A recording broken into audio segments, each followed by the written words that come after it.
Welcome to PM Ready, your guide to becoming PMP certified. This is the lesson on PMI's Code of Ethics and Professional Conduct. This lesson provides an overview of the PMI Code of Ethics and Professional Conduct, which you can download from the PMI.org site as a PDF and review in detail. This lesson introduces the purpose of this Code of Ethics and Professional Conduct, as well as the pillars upon which it's based, the 4 foundational values, who this Code of Ethics and Professional Conduct applies to. This lesson also enumerates the individual standards, as well as some of the provided interpretation of those standards. The vision of PMI's Code of Ethics and Professional Conduct is that we are committed to doing what is right, that we set high standards for ourselves, and we hold each other to high standards within this organization and within this profession. We believe that our conduct affects the whole profession of project management. And so we need a global standard of appropriate behavior for project management professionals. There are 2 main purposes for the Code of Ethics and Professional Conduct. The first is to instill confidence in the project management profession as a whole, to establish its credibility and reputation. And the second is the practical purpose of helping us as individual project management professionals to make wise decisions, especially in difficult situations that would otherwise encourage us to compromise on our principles and values. Meeting these purposes should help to advance the entire profession of project management. The PMI Code of Ethics and Professional Conduct is built upon 4 foundational values or pillars. These 4 are responsibility, respect, fairness, and honesty. These 4 values are considered to be the most important values for the project management community. The Code of Ethics and Professional Conduct is itself organized into sections, 1 section for each of these 4 values. This lesson will cover each of these one by one. Each of these 4 values has its own set of specific standards, and each of these standards is organized into one of 2 categories, either aspirational standards or mandatory standards. Aspirational is often used to mean something that is optional, something that we aspire to but don't necessarily really hold ourselves to. That is not the meaning here in aspirational standards. Despite many who will tell you otherwise, if you read the actual Code of Ethics and Professional Conduct, it makes it quite clear that aspirational standards are not optional. Aspirational standards are more difficult to measure and apply. It's more difficult to judge whether or not someone else has followed an aspirational standard. But just because they're more difficult to measure doesn't mean they're optional. And we do hold ourselves to these aspirational standards just as seriously as we do the mandatory standards.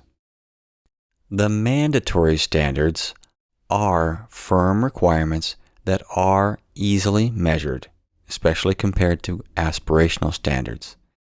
They provide strict and clear limits of practitioner behavior of what is allowed and what is not allowed.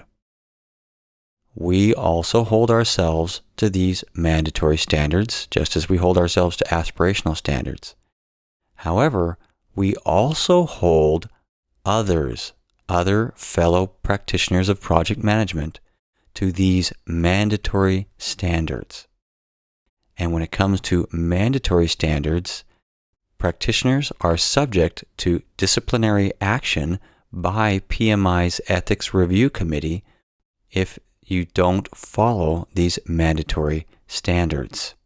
And yes, PMI can strip you of your certification status for not following these mandatory standards. Please remember, aspirational standards are not optional. They're not as easily enforced, but they're not optional. You may also be surprised to find how many people this code of ethics and professional conduct applies to. You shouldn't be surprised to find that it certainly applies to all PMI certificate holders, everyone who's passed an exam and received a certification or credential from PMI is required to agree to and abide by this code. However, it also applies to all PMI members. Those of you who've paid your annual fee to join PMI so you can get access to all of the resources available on pmi.org and so that you can get the discount on the exam, simply by joining PMI, you have agreed to abide by this code. Also, anyone who volunteers in any capacity to work for and with PMI is also subject to this code. And when you apply for certification, so you're taking your course and you're studying all of these materials so you can take the exam and become certified, as soon as you submit your application to PMI, one of the steps that you must do is to agree to abide by the code from the time that you submit your application, not just once you're certified, but once you submit your app. And now we take a closer look at the 4 foundational values and their standards. The first value is responsibility, which means that we take ownership for the decisions that we make, or for the decisions we fail to make. We take ownership for the actions we take, or the actions that we fail to take. And we take ownership of the consequences that result from our decisions or actions that we make or take or fail to make or take. PMI has been careful here to make sure that you don't get the idea that it's okay to fail to do things. Responsibility is about more than just the things we do. It's also about the things that we don't do that we should have done. The aspirational standards for responsibility start with the fact that we make decisions and take actions based on the best interests of society, public safety, and the environment. We also accept only those assignments that we're qualified for. We don't get in over our heads on a project. If we're approached by someone who wants us to work on a project that we're not qualified for, if everyone understands what the gaps are in qualifications, and it's your responsibility to make sure that everyone understands this, if this is more of a developmental or stretch assignment, as long as all of the key people involved understand the gaps and are comfortable with having you take on this assignment as something to help you develop in certain areas, then that's okay. The key is to make sure that you're comfortable, that you will be able to stretch and develop and still have a successful project, and that everyone else is also aware. Next is that we fulfill our commitments. We do what we say we'll do. Next is that we correct our mistakes promptly and accept any consequences of making mistakes, errors, or omissions of any kind. It also means that when we discover that someone else has made a mistake or an omission of some kind, that we appropriately communicate that. We don't just ignore it, but we approach the right people. This, under different circumstances, may mean you approach the individual or the committee or body that was responsible for it, and you do this appropriately, but you don't just ignore it. Next is our responsibility to protect proprietary and confidential information. This can take quite some effort to understand what the rules are, what the best practices are, and as a project manager, it's up to us to consult the experts in information security as needed and our legal counsel to make sure that we are properly protecting proprietary or confidential information. And finally, we also uphold this code and hold each other accountable to it. These are the aspirational standards under the category of responsibility. The mandatory standards for responsibility are that we learn and uphold policies, rules, regulations, and laws, and that we report unethical or illegal conduct to the appropriate management, including things such as theft, fraud, corruption, embezzlement, bribery, slander, libel, as well as respect for others' property. We bring violations of this code to the attention of the appropriate body. Depending on the violation, this can include management, law enforcement, and PMI. However, we should only report violations which are substantiated by facts. It's important that we be careful not to report something that we aren't certain of. And because reporting can have such negative consequences, we take the responsibility to pursue disciplinary action against anyone who retaliates against those who raise ethical concerns. The second of the 4 values is respect, which means that we show a high regard for ourselves, for others, and the resources entrusted to us. Creating an environment of respect helps to engender trust, confidence, and excellent performance, and encourages diverse perspectives and views. The aspirational standards of respect are that we learn the norms and customs of the various countries and environments that we're in, and we learn these in order to avoid disrespectful behaviors, which can vary from one culture to another. We also focus on listening to others' points of view and seek to understand their perspective, opinion, and needs. When there is conflict or disagreement, we approach the individuals directly and privately rather than doing this publicly, in order to show respect for individuals. And we always act professionally, even and especially if we're not treated professionally ourselves by others. We also avoid gossip and negative remarks that would undermine others, and we confront those who do not show respect. We stand up for those who are not present. The mandatory standards of respect are that we, first, negotiate in good faith.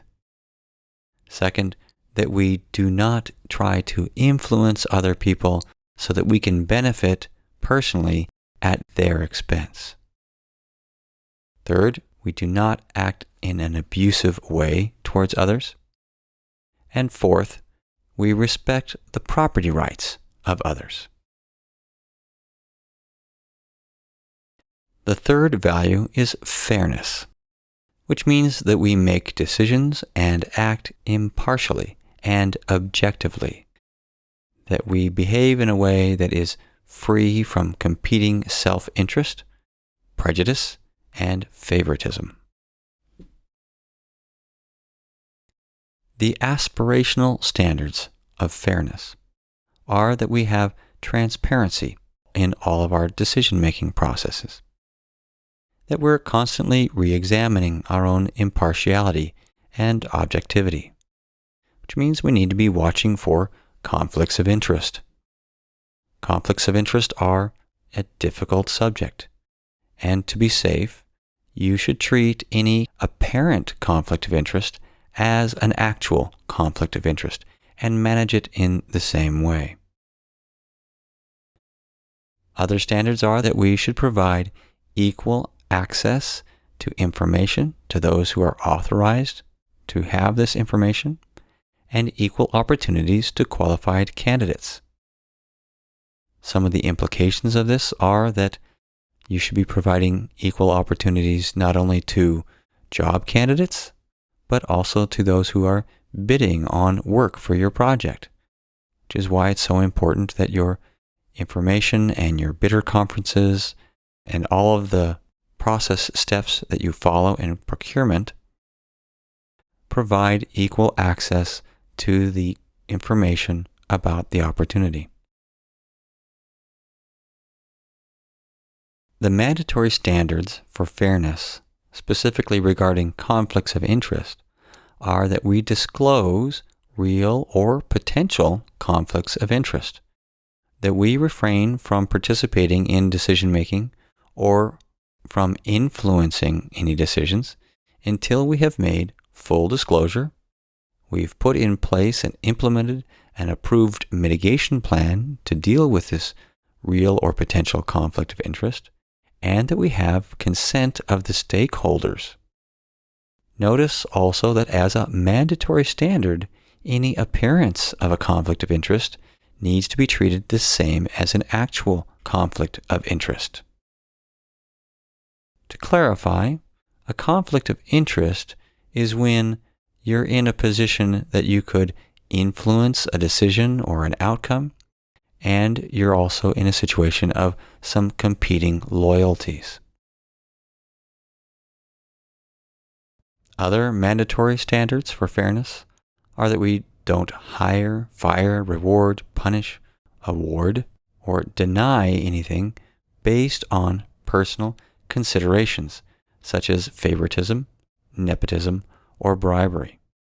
That we don't discriminate based on gender, race, age, religion, disability, nationality, or sexual orientation. That we apply the rules of the organization without favoritism or prejudice of any kind. The fourth foundational value is honesty, which is to understand the truth and act in a truthful manner in our communications and conduct. The aspirational standards for honesty are that we earnestly seek to understand the truth, that we are truthful in our communications and conduct, that we provide accurate information in a timely manner, meaning that we have the courage to share bad news, and that we avoid shifting responsibility or taking undue credit, that we make commitments in good faith, and we strive ourselves to create an environment in which others feel safe to tell the truth. The mandatory standards for honesty are that we do not engage in or condone behavior that is designed to deceive, such as making misleading or false statements, half-truths, or providing information out of context, or withholding information. And that we do not engage in dishonest behavior for personal gain or at the expense of someone else. To summarize, the purpose of the PMI Code of Ethics and Professional Conduct is to build up the project management profession and to make ethical decision-making easier.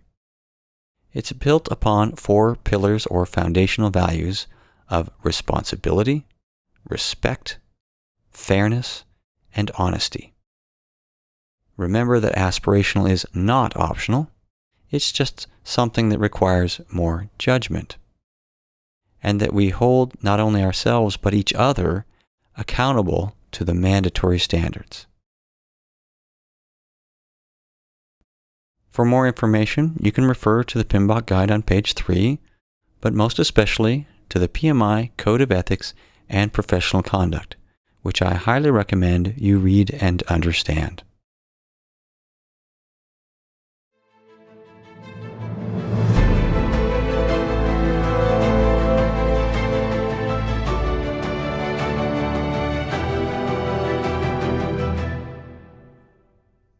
PM Ready is a publication of PM Guaranteed and is based on the Project Management Institute's PMBOK guide.